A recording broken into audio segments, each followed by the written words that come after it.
என்கிற நாமத்தில் நீ சொல்லி கூப்பிடு. நீ ஜெபம் பண்ணும்போது இயேசுவே அப்படின்னு கூப்பிடு. அன்றைக்கு இயேசு ஊழியம் செய்யும் பொழுது 2 குருடர்கள் இயேசு ஊழியம் செய்து போய்கொண்டிருக்கிறார்.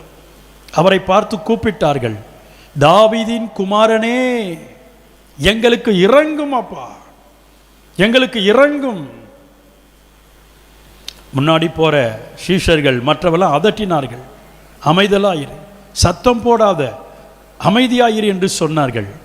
ஆனால் அந்த குருடர்களோ இன்னும் சத்தமாய் கூப்பிட்டார்கள், தாவீதின் குமாரனே, எனக்கு இறங்கும் என்று கூப்பிட்ட போது இயேசு அதே இடத்துல நின்று அவர்களை அழைத்து அவர்களுடைய கண்களை தொட்டு, ஆண்டவர் சுகமடைந்து பார்வை அடைவாயாக என்று சொன்னார்.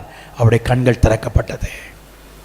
உங்களுடைய வாழ்க்கையிலையும் இயேசு நாமத்தை சொல்லி நீங்கள் கூப்பிடுங்கள். அநேகர் உங்களை அதட்டலாம், அநேகர் உங்களை மிரட்டலாம். ஆனால் இந்த இயேசு என்கிற நாமத்தை நீங்கள் கூப்பிடும்போது வசனம் சொல்லுகிறது, என் நாமத்தில் நீ எதை கேட்பாய், எதை கேட்பாய்?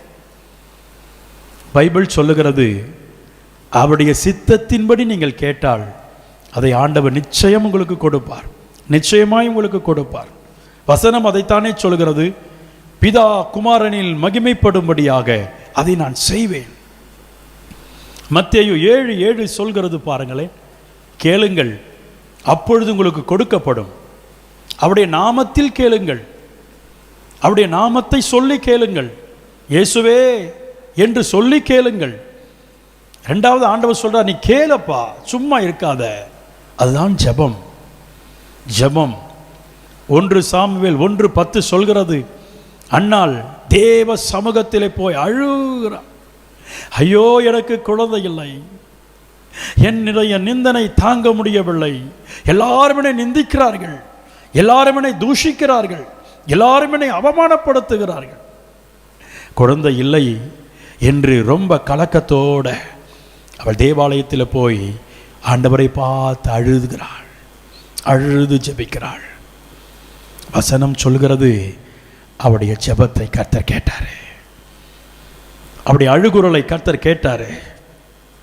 ஹல்லேலூயா. இந்த வார்த்தை கேட்கிற உங்களுடைய வாழ்க்கையில்